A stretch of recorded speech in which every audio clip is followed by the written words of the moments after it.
Bismillahirrahmanirrahim.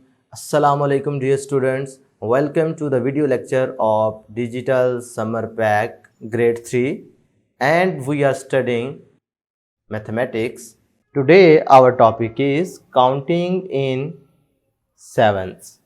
जैसा कि आपने काउंटिंग इन 6 पढ़ा था तो उसमें आप क्या कर रहे थे, हर आने वाले नंबर में 6 को ऐड कर रहे थे। यानी ये वाला जो नंबर है 7, ये कैसे आया है 7 ऐड करने से, क्योंकि आप अब काउंटिंग पढ़ना चाह रहे हैं काउंटिंग इन सेवन्स।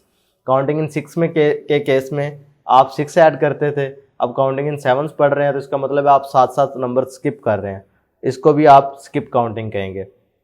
अच्छा, इसका मतलब है कि आपने नेक्स्ट नंबर अगर आपने मालूम करना है तो आप क्या करेंगे, इस वाले में भी 7 को ऐड कर देंगे। बात समझ आ रही है? ये कैसे हासिल किया हमने नंबर, सिंपल आपने पिछले वाले नंबर में 7 को ऐड कर दिया। इसी तरीके से अब पार्ट 2 और पार्ट 3 बआसानी आप कर लेंगे। इसमें क्या है जी, count in sevens and tell how many strawberries are there in all. अब अगर आप ऑब्जर्व करें तो लिखा है 1 2 3 4 5 6 7। इधर आपको कितनी स्ट्रॉबेरीज नज़र आ रही हैं? 7।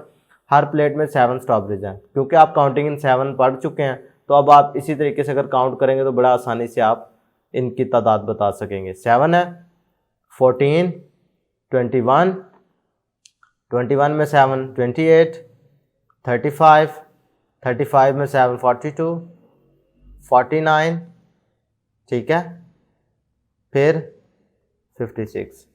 बात समझ आ रही है? तो इधर कितनी स्ट्रॉबेरीज हैं? 56। पता चला कि जब आपने इनको काउंट इन 7 किया, एक तो आपका काम आसान हो गया और एक आपका टाइम भी कम लगा इसको सॉल्व करने में।